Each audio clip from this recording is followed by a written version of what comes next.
कब तक आस लगाओगी तुम बिके हुए अखबारों से? कैसी रक्षा मांग रही हो दुशासन दरबारों से? स्वयं जो लज्जाहीन पड़े हैं वो क्या लाज बचाएंगे? सुनो द्रौपदी शस्त्र उठा लो, अब गोविंद न आएंगे। पहले केवल अंधा राजा, अब गूंगा बहरा भी है। जनता के होंठ सिल दिए और कानों पर पहरा भी है।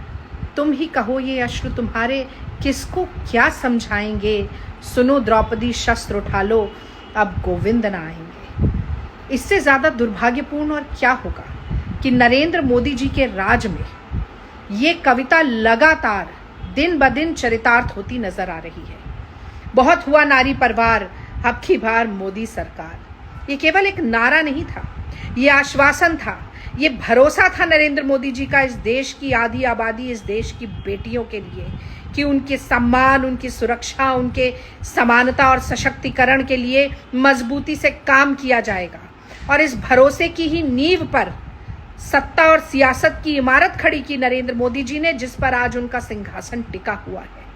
और जो आज भारत की महिलाएं चित्कार कर रही हैं अपनी अस्मिता के लिए, अपने सम्मान और सुरक्षा के लिए, अपने सम्मान के लिए, तो याद रखिएगा नरेंद्र मोदी जी कि उनकी चित्कार से, उनकी हाय से, उनकी बद्दुआ से आपका सिंहासन बस डोलने ही वाला है। दुख होता है आपको, ये कहा आज आपने संबोधन जो दिया उसमें। मैं पूछना चाहती हूं हर उस व्यक्ति से जिसने वो वीडियो देखा कि क्या नरेंद्र मोदी जी के चेहरे पर पीड़ा और दुख और कष्ट के भाव थे? आपके चेहरे पर केवल कुटिल राजनीति के भाव थे।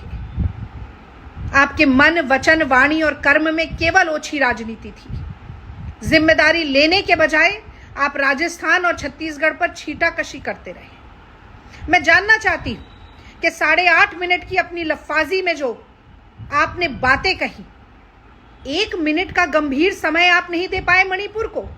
आपने ये क्यों नहीं बताया कि मणिपुर के मुख्यमंत्री को कब बर्खास्त किया जाएगा? आपने ये क्यों नहीं बताया कि वारदात के 77 दिन होने के बावजूद, FIR कटने के बावजूद एक भी जघन्य अपराधी को पकड़ा क्यों नहीं गया है?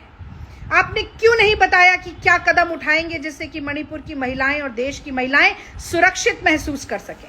क्योंकि आपके पास कोई जवाब नहीं है।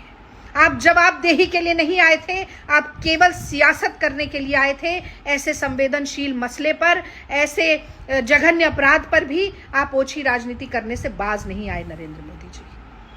मैं जानना चाहती हूं कि आज मॉनसून सत्र में पहला दिन जब संसद का था, विपक्ष की ये मांग क्यों नहीं मानी गई कि मणिपुर पर बहस की जाए?